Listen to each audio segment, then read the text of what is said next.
confere mais um versículo sobre o batismo de João, não um mandamento. No livro de Atos está assim, ó.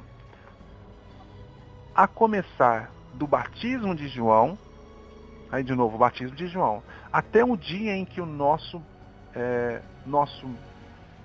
meio foi arrebatado, e que do nosso meio foi arrebatado. Um deles se torne conosco testemunha da sua ressurreição. Atos 1:22. Em Atos 10 diz quase que uma contradição. Veja só. Atos 10:47. Respondeu então Pedro: pode alguém porventura recusar a água para que não seja batizado esses, que também receberam como nós o Espírito Santo? E mandou que fossem batizados em nome do Salvador. Que rogaram-lhe que ficasse com ele por alguns dias. Atos 10:47. Aqui o apóstolo Lucas diz que Pedro, Lucas narrando Atos, que Pedro pelo menos dá a entender que Pedro manda que aqueles homens fossem batizados nas águas para a remissão dos pecados. Porque o batismo de nada mais serviria senão para a remissão dos pecados, como já lemos. Não é? O batismo não serviria e não serve para nada mais a não ser para a remissão dos pecados. Mas olha o que o mesmo Pedro diz alguns versículos atrás. Para ser mais exatos, são 4 versículos atrás. 4 versículos atrás. Isso lendo a Bíblia. Mas se lemos as Escrituras, não vamos ter capítulo, né? E nem versículo. Então seria uma enorme contradição no mesmo discurso. No mesmo discurso de Pedro. Então Pedro diz ali no versículo 43. Dele todos os profetas, dele quem? De Arruxa. Todos os profetas dão testemunho, anunciando que todos os que nele creem recebem o perdão dos pecados por meio do seu nome. Veja outro raciocínio que, sendo assim o batismo nas águas, como Pedro diz aqui, não bate com o próprio Pedro que diz no versículo 44, que diz, estando Pedro ainda a falar, preste bem atenção, meu irmão. No versículo 44 diz, estando Pedro ainda a falar, o Espírito desceu sobre todos os que ouviam a palavra. Bem, se formos entender que aqueles que têm o Espírito do Criador têm automaticamente o Criador, como pode eles terem pecados? Ora, se o Espírito do Criador desceu sobre eles, ainda que eles tivessem pecados, nessa descida do Espírito já não poderia haver mais pecado sobre eles. Ou como que o Espírito do Criador habitaria no meio do pecado? Você entende? No versículo 46 diz, pois eles os ouviam falar em outras línguas e exaltar ao Criador. Então, para que a necessidade do batismo nas águas? Como vemos essa passagem? Olha, se eles já falavam em outras línguas, que seria ali no caso outros idiomas, e exaltava o Criador, com certeza eles já não tinham mais pecados. Porque eles tinham que ser batizados nas águas, sendo que o batismo nas águas era só para remissão de pecados. Eu vejo Pedro como um aprendiz no processo da conversão para ele mesmo, assim como nós. Assim como nós, quando nós começamos a conhecer Yahushua, a conhecer as Escrituras, nós precisamos de um processo para chegar até vamos dizer assim, uma perfeição daquilo que aprendemos.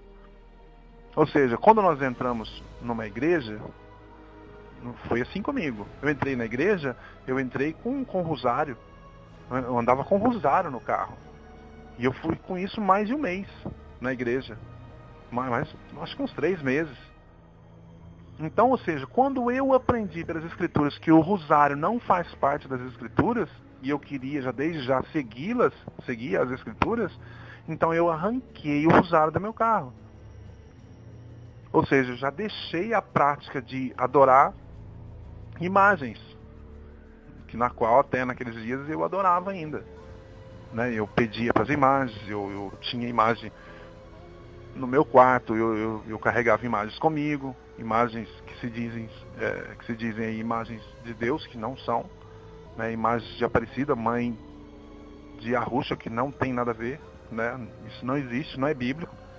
Então eu tive um processo, assim como você também teve um processo. Quando eu saí da igreja, que eu aprendi a verdade, que a igreja, que Arusha, o nosso Messias, o Salvador, não veio pregar a igreja, ele não veio mandar que o povo cultuasse ele em algum lugar.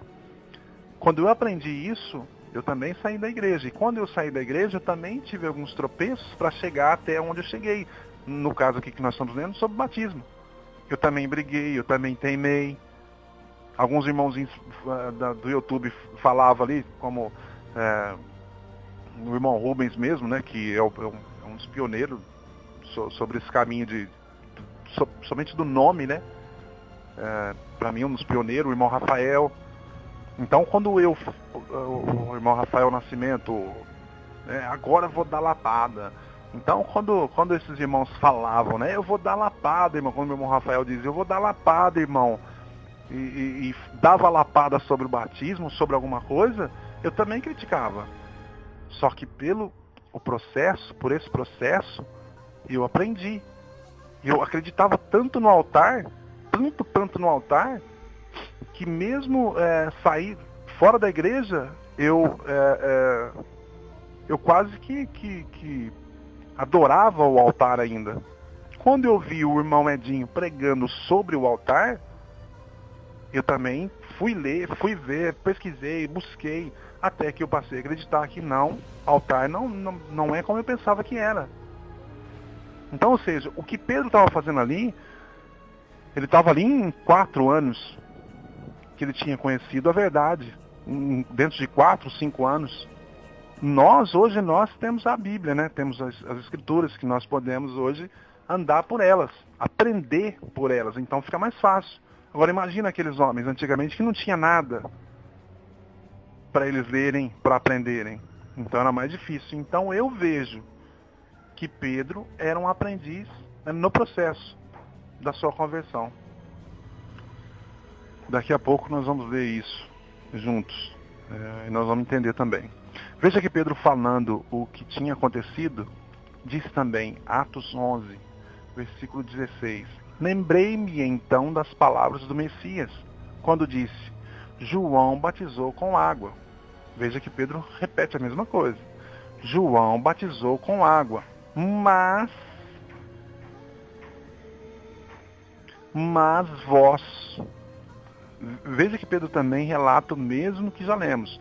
Mas vós sereis batizados no Espírito do Criador. Se João batizou com água, agora não vai ser com água mais. Mas agora é com o Espírito do Criador. E veja no final do versículo que eles foram batizados em nome de Arusha, o Salvador. E notem, irmãos, que daqui para frente não vai haver mais batismo nas águas. Da leitura, estou dizendo aqui da leitura. Daqui para frente aqui que nós vamos ler, não vai haver mais batismo. Procure saber sobre isso e tente entender o porquê. Está escrito em Mateus. E depois, ensinai a todas as nações, batizai-as em nome do Pai, do Filho e do Espírito, que é santo. Mateus 28, 19. Mas quando foi que Arusha mandou que alguém fosse batizado com água? Onde é que está escrito isso? Estou dizendo com água, no nome dele. Quando foi que ele mandou alguém ser batizado em águas no nome dele? E depois, ensinar a todas as nações. Batizai-as em nome do Pai, do Filho e do Espírito, que é santo. Mas quando é que foi que ele deu a ordem? Olha, ide e batizai-as na água, em nome do Pai, do Filho e do Espírito. Mas olha esse detalhe, irmão, no livro de Atos. João tinha pregado. desde antes da sua vinda, o batismo de arrependimento a todo o povo de Israel. Atos 13, 24. Veja que aqui já é o apóstolo Paulo quem disse sobre o batismo de arrependimento, que João tinha pregado. Veja que Paulo também agora está separando entre o batismo de João e o batismo do Salvador. E quando Paulo pergunta, eles respondem. Diz assim, em Atos 19. Então, em que batismo fostes batizados? Perguntou Paulo. Disseram-lhe, no batismo de quem? No batismo de João. Atos 19, versículo 3. Mas notem agora que começará uma mudança concernente ao batismo com água. Veja em Atos 19. Atos 19, versículo 4. Mas Paulo disse, certamente, olha só, certamente João batizou com o batismo do arrependimento, dizendo ao povo que cresce no que após ele havia de vir, isto é, em Yahushua, nosso Salvador. Atos 19, 3 e 4. Mais uma vez fica muito claro que Paulo, Shaul, está dizendo que o batismo de João era um, mas um outro batismo estava por vir. Quando ele diz, João batizou com o batismo do arrependimento, dizendo ao povo que cresce no que após ele havia de vir. É só buscar com atenção, meu irmão, que João não veio firmar ordenanças, muito menos mandamento. João não veio para fazer isso. João veio somente para trilhar, para conduzir, para ensinar, para converter os corações do povo a entender que viria outro após ele, que certamente faria algo diferente do que João estava fazendo. Algo que não iria importar mais com o batismo do qual ele fazia. Você entende? Porque o que nós temos que se arrepender hoje é através da palavra. Ou não é assim que diz o livro de João? Não está escrito? Conhecereis a verdade e a verdade vos libertará? Não é essa a verdade que devemos conhecer? E como eu já disse, e você pode procurar nas Escrituras que não vamos encontrar o Messias dando mandamento para o tal batismo. E lembrando também, irmão, que aquele batismo de Pedro, o batismo de João, aqueles batismos que lemos, encerrou lá em Atos 11. De lá para cá, todos os versículos que lemos e que vamos ler, é só uma lembrança de que o que João fazia. E você vai ver isso em todos os versículos que fala de batismo daqui para frente. Em Romanos 6 começa Shaul o desvendamento do que ele aprendeu a respeito do Messias. Veja, ou ignorais que todos os que fomos batizados no Messias, olha só, fomos batizados na sua morte. Nós já recebemos o batismo da sua morte. Romanos 6, 3. Outro detalhe que os pregadores ensinam é que o batismo é para matar o velho homem. Mas é outra passagem que você também vai procurar e não vai encontrar jamais. A bagunça que eles fazem é desse versículo. Mas veja, com atenção o que diz o versículo. Ou ignorais que todos os que fomos batizados no Messias, veja que ele fala aqui de um batismo no Messias. Depois o próprio Paulo, Shaul, responde que batismo foi esse. Ele diz, fomos batizados, na onde? Em que?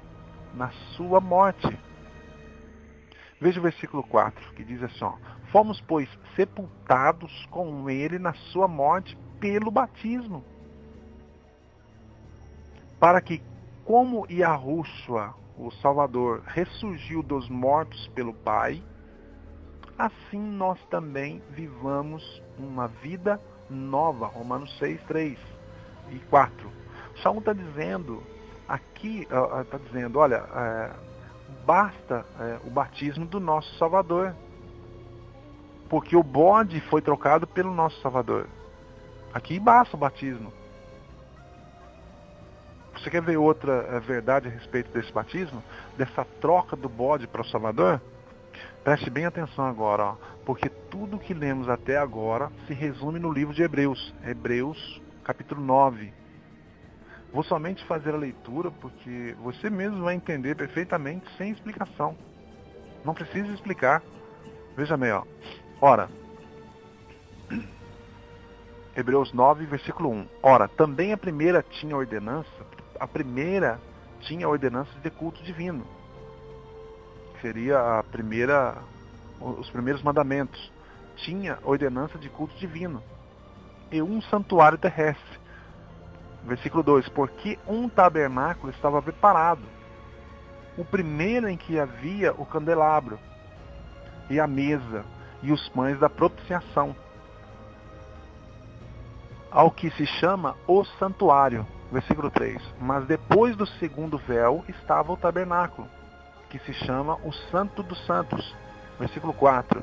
Que tinha o incensário de ouro e a arca da aliança, coberta de ouro toda em redor, em que estava um vaso de ouro, que continha o maná e a vara de Arão, que tinha florescido, e as tábuas da aliança. Versículo 5. E sobre a arca os querubins, que faziam sombra no propiciatório, das quais coisas não falaremos agora pormenorizadamente. Versículo 6. Ora, estando estas coisas assim preparadas, a todo tempo entravam os sacerdotes no primeiro tabernáculo, cobrindo os serviços. Versículo 7. Mas no segundo, olha só o sumo sacerdote, uma vez no ano, não sem sangue, não podia sem sangue, não sem sangue, que oferecia por si mesmo e pelas culpas do povo. Versículo 8. Dando nisso a entender o Espírito que ainda o caminho do santuário não estava descoberto, enquanto se conservava em pé o primeiro tabernáculo, que é uma alegoria para o tempo presente, em que, versículo 9, que é uma alegoria para o tempo presente, em que se oferecem dons e sacrifícios que, quanto à consciência, não podem aperfeiçoar aquele que faz o serviço. Versículo 10. Consistindo somente em comidas e bebidas, e várias abluções e justificações da carne, impostas até o tempo da correção. Versículo 11. Mas, veja bem, que aquele tempo se faziam em comidas, em bebidas, para justificação da carne, ou seja,